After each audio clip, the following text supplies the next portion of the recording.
I think enough has been said of how difficult it must be to work for Meghan Markle, you know, the Duchess dictator in stiletto heels. I mean, it's very much out there exactly how difficult she is to, well, put any ideas forward to, and that's the reasoning why staff just leave.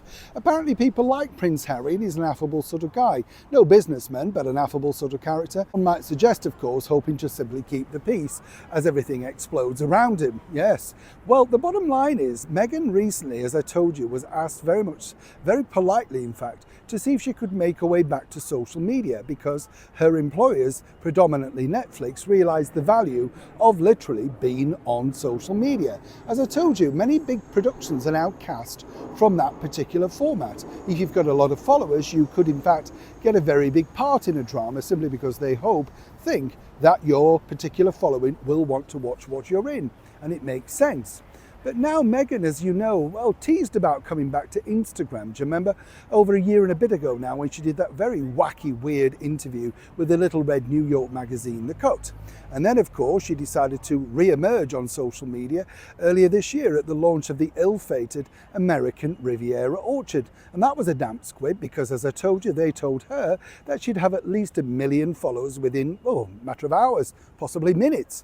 But now she's been once again upstaged by one of her own family. Let me explain. Hi, good to see you. Thank you so much as ever for your time today. You all right?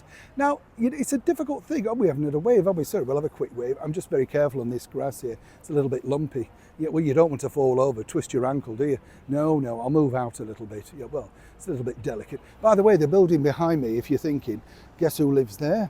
Yes, Sir Tom Jones. A beautiful view he's got, let me tell you. Yes, and apparently flats are somewhere in the region of 20 million plus. I say flats, you know, I mean the penthouses, you know. Yeah, well, I know, they're not going to be like mine or your flat, are they? One ring in the corner and a tin kettle. Bath on a Friday with a tin bath wheeled in. You remember those days? Seriously though, lovely, lovely area. If you can afford it down here, absolutely.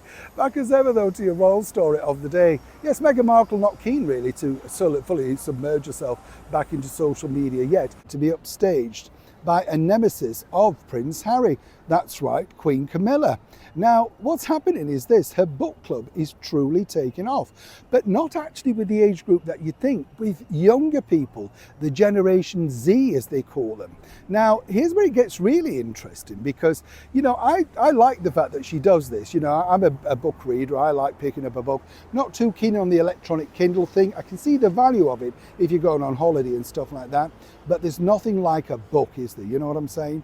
Now, what's interesting about this is literally so many people are copying and pasting and stuff like that, all the information that Queen Camilla's putting out about the book club on TikTok. And this is getting a phenomenal amount of traction. So much so, I can tell you that the Queen herself is now debating whether they should transfer some of the product over there.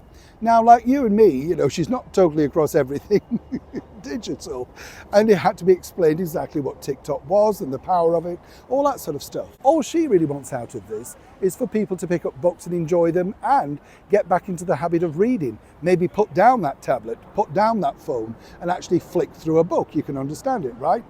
So the bottom line now is, if she does join TikTok and given, as I say, the massive traffic that's already thanks to her on social media, it looks like once again, without even trying, she will eclipse Meghan Markle, who literally has spent a considerable amount of money trying to get so few followers on Instagram so far.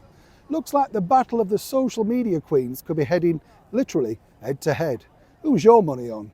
Neil Sean in the very heart of London.